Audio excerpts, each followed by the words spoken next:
দেখেন লেখক মামুন রশিদ। আবাসন শিল্প প্রতিষ্ঠান building technology and ideal limited BTI রাজধানীর প্রগতি সরণিতে তৈরি করছে আবাসন এবং বাণিজ্যিক প্রকল্প প্রিমিয়ার প্লাজা। প্রকল্পের সাথে সাধারণ মানুষকে পরিচয় করিয়ে দিতে বিটিআই এর গুলশান কার্যালয়ে সারাদিনের মেলার আয়োজন করা হয়েছে। এর মাধ্যমে গ্রাহকরা প্রকল্পটি সম্পর্কে জানতে এবং পছন্দের ফ্ল্যাট বুকিং দিতে পারবেন। সকালে এক সংবাদ সম্মেলনে প্রতিষ্ঠানের ব্যবস্থাপনা পরিচালক আরশি হায়দার জানান, প্রগতি সরণিতে ৬৮ কাঠা জমির উপর ৪ লাখ বর্গফুট জায়গা নিয়ে প্রকল্প তৈরির কাজ দ্রুত এগিয়ে চলছে। এটি তাদের সবচেয়ে বড় প্রকল্প বলে দাবি করেছেন তিনি। প্রকল্পে থাকছে ১৪ তলার ৫টি টাওয়ারে ১১৭ অ্যাপার্টমেন্ট।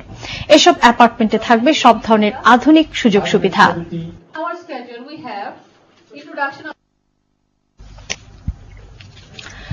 কুমিল্লায় ছোট ২ বোনকে নৃশংসভাবে হত্যা করেছে বড় ভাই।